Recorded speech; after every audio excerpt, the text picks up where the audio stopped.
নমস্কার, আমি সুবীর চক্রবর্তী। হঠাৎ বাংলাদেশের তদারকি সরকারের চিফ মোহাম্মদ ইউনূস আমেরিকা গিয়ে ইন্টারভিউ দেওয়ার সময় বলল যে আওয়ামী লীগকে সাময়িক প্রচার করার জন্য ব্যান করা হয়েছে। যে কোনো মুহূর্তে আওয়ামী লীগেরকে আবার যে ব্যানটা করা হয়েছে ব্যান তুলে নেওয়া হতে পারে। হঠাৎ মোহাম্মদ ইউনূস কেন এই কথা বলল? আবার জামাত দল যেটা আছে বাংলাদেশে, যারা উগ্রপন্থী, সেই দলের এক নেতা আমেরিকা কি বলল যে 50 লক্ষ যুবক গাজাতুল হিন্দ যেটা আছে, ওরা স্লোগান দেয় 50 লক্ষ যুবক ভারত দখল করবে, ভারতে ঢুকবে। এখন প্রশ্ন হচ্ছে, হঠাৎ মোহাম্মদ ইউনূস কেন এই কথাটা বললো, আর এই জামাতের নেতাটা কেন এই কথাটা বললো? আসল কথা হচ্ছে, বাংলাদেশে এখন যা পরিস্থিতি, যে কোনো মুহূর্তে বাংলাদেশের আরেকটা পলিটিক্যাল চেঞ্জ ঘটতে চলেছে। প্রথম কথা আসি যে জামাতের নেতাই কথাটা বলেছে, তার কথাতে আগে আসি। আসল কথা, বাংলাদেশে বিএনপি যে দলটা আছে, বিএনপি দলটা সেরকম আন্দোলন করছে না। আর জামাতের নেতারা প্রমাণ করতে চাইছে, তোমরা যখন কিছু করতে পারছো না, তাই আমরা কোনো একটা অ্যাক্টিভিটি করি, তাই এরকম একটা প্রচার করে দিই যে 50 লক্ষ যুবক ভারতবর্ষকে অ্যাটাক করবে। গাজাতুল হিন্দ মানে হচ্ছে ভারত দখল করবে। উল্টো দিকে মোহাম্মদ ইউনূস বলে দিল যে আওয়ামী লীগের থেকে যে ব্যানটা হচ্ছে সেটা সাময়িক যে কোনো মুহূর্তে তুলে নেওয়া হতে পারে। আসল কথা, বাংলাদেশে এখন কে ক্ষমতা আসবে, এটা হচ্ছে আসল কথা। ওদিকে ডক্টর মোহাম্মদ ইউনূস ঘোষণা করে দিয়েছে ফেব্রুয়ারির মধ্যে বাংলাদেশে ইলেকশন করাবে। আমার যতটুকু ধারণা, ফেব্রুয়ারিতে ইলেকশন হবে না বাংলাদেশে। এর মধ্যে রয়ের যে চিফ কি জৈন আমেরিকাতে ছিল, তার সাথে মোহাম্মদ ইউনূসের কোনো একটা আলোচনা হয়েছে। তাই মোহাম্মদ ইউনূস বুঝতে পেরেছে আর আমি বাংলাদেশ চালাতে পারবো না, আর সরকার চালাতে গেলে আমেরিকার সাহায্য দরকার।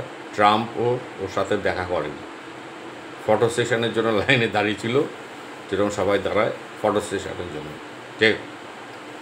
আর আমেরিকার অবস্থা খারাপ। আমেরিকা এমন হচ্ছে যে এখন সরকারি কর্মীদের মাইনে হবে না, যেহেতু আমাদের যেমন আপার হাউস লোয়ার হাউস আছে, ওদের লোয়ার হাউসে যেটা ডেমোক্র্যাট দল আছে, ওরা যে মেডিকেল এক্সপেন্স নিয়ে যে বিলটা হয়েছিল, সেই বিলে ওরা সাইন করেনি, তাই ওদের পুরো ট্রেজারি সব বন্ধ হয়ে গেছে। তাই মোহাম্মদ ইউনূস খালি হাতে ফিরে এসছে। এখন কথা হচ্ছে যে এদিকে চট্টগ্রামে, মানে পার্বত্য চট্টগ্রামে কোনো একটা মেয়েকে ধর্ষণ করা হয়েছে, সেটা করেছে রোহিঙ্গা মুসলমান, এবং তাতেও বাংলাদেশে অনেক বিপদে পড়ে গেছে। আর এদিকে আমেরিকান আর্মি আবার এয়ারফোর্স বাংলাদেশে ঢুকে বসে আছে। এখন পরিস্থিতি এমন একটা জায়গায় এসছে যে কোথাতে কী হচ্ছে কেউ বুঝতে পারছে না।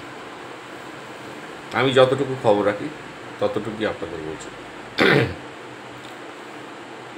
এখন কথা হচ্ছে কি যে মোহাম্মদ ইউনূস কি এটা ড্রামা করছে? হঠাৎ আমাদের দেশের রয় চিফের কথায়ও যেরকম কথা বলে দিল, যতটুকু হয়ে যাচ্ছে এখন মোহাম্মদ ইউনূস ফ্রি প্যাসেজ চাইছে। এবং এমনও হয়েছে যে মোহাম্মদ ইউনূস নাকি ভারতবর্ষে হাসিনা যেমন আশ্রয় নিয়েছে, ও আশ্রয় চেয়েছে। রয়ের যে চিফ আছে সে ডিনাই করে দিয়েছে, না, আপনাকে আশ্রয় দেওয়া যাবে না। এদিকে ভারত বাংলাদেশকে বলে দিয়েছে আমরা চাল পাঠাবো না তোমাদের। আর বাংলাদেশের যে অর্থ সচিব আছে, সচিব না মানে উপদেষ্টা, সে বলেছে পার্শ্ববর্তী দেশ আর আমাদের চাল পাঠাবে না। এখন থাইল্যান্ড, মায়ানমার থেকে এখন আতপ চাল আমদানি করবে। আর ও বলছে আমাদের খাদ্য মজুদ আছে, কোনো সমস্যা নেই। ভারত এগুলো ইচ্ছা করে করছে যে আমাদের চাল খেতে বেঁচে থাকো, যা চাল তৈরি করো তাতে তোমাদের চলে না, আমরা চাল পাঠাই। ভারত বলে দিয়েছে আমরা চাল পাঠাবো না, যেমন সৌদি আরবকে বলে দিয়েছে। সৌদি আরবের চাল দিচ্ছে না ভারত। আর মনে রাখতে ভারত হচ্ছে ওয়ার্ল্ডের সেকেন্ড লার্জেস্ট রাইস প্রডিউসার। আমাদের কৃষি তো অনেক উন্নত, আমরা চীনের পর হচ্ছে আমরা হচ্ছে সেকেন্ড লার্জেস্ট কান্ট্রি যারা সবচেয়ে বেশি চাল উৎপাদন করি এবং সারা পৃথিবীর অনেক দেশকে আমরা চাল দিই। তা আমাদের সৌদি আরব আছে, বাংলাদেশ তো আছেই। আর এরপরে বাংলাদেশের অবস্থা এমন জায়গা দাঁড়াবে, বাংলাদেশের সাধারণ জনগণ মনে হচ্ছে বিপদে পড়বে এই ইউনিসের জন্য আর বাংলাদেশের ভুল রাজনীতির জন্য। এখন কথা হচ্ছে মোহাম্মদ ইউনূস কী করবে? সত্যি কি মোহাম্মদ ইউনূস কি বাংলাদেশ ছেড়ে যেতে চাইছে? এটা একটা প্রশ্ন। এদিকে বাংলাদেশের যারা ইলিয়াস থেকে শুরু করে পিনাকি ভট্টাচার্য এরা মোহাম্মদ ইউনূসের উপর রেগে আছে। বাংলাদেশের যেটা সার্ভে করা হয়েছে, সার্ভেতে দেখা যাচ্ছে বিএনপি নাকি যদি ভোট হয় ক্ষমতায় আসতে পারে, সেখানে জামাত ভোট পার্সেন্ট হচ্ছে 7%। কিন্তু জামাতরা এবারে কিছু ঢাকা ইউনিভার্সিটি থেকে সমস্ত জায়গায় কিছু আসন পেয়েছে, জোর জবরদস্তি করে পেয়েছে।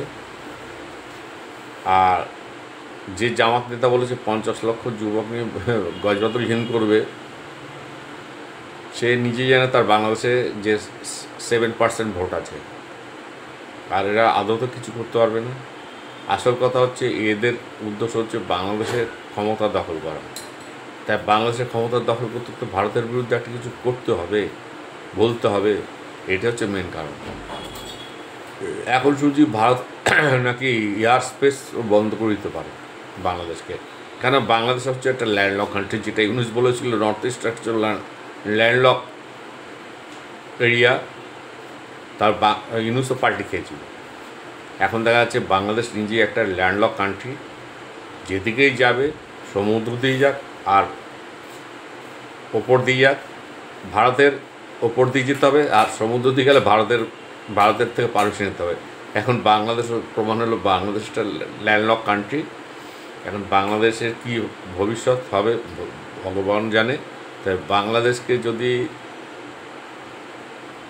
বাংলাদেশের লোককে যদি বাঁচতে হয় আর বাংলাদেশকেও যদি বাঁচাতে হয়, আমেরিকা বাঁচাতে পারবে না, চায়না বাঁচাতে পারবে না, বাঁচাতে একমাত্র পারে কারা? ইন্ডিয়া। আর সেই ইন্ডিয়ার সাথে বাংলাদেশ বারবার পাঙ্গা নিয়ে বসে আছে। কিছু করার তো ক্ষমতা নেই, শুধু ডায়লগই চলে এরা। যেমন বাংলাদেশের যারা ক্রিকেট ফ্যান ডায়লগে চলে, তেমনি বাংলাদেশের যারা নেতা আছে এই সব ডায়লগে চলে। তাই এসব ডায়লগ যে কোনো কাজ হয় না। এখন বাংলাদেশিরা বুঝতে পারছে, তাই এখন এরা চাইছে ইউনিট যত তাড়াতাড়ি বাংলাদেশ থেকে হটে যায় ততই মঙ্গল। এখন বাংলাদেশের ক্ষমতা কী আছে কে জানে, ভগবান জানে। তবে পুরোটার যে কন্ট্রোলিং ভারতের হাতে চলে এসছে, এটা কিন্তু ধীরে ধীরে বাংলাদেশিরা আর বাংলাদেশের নেতারা বুঝতে পারছে।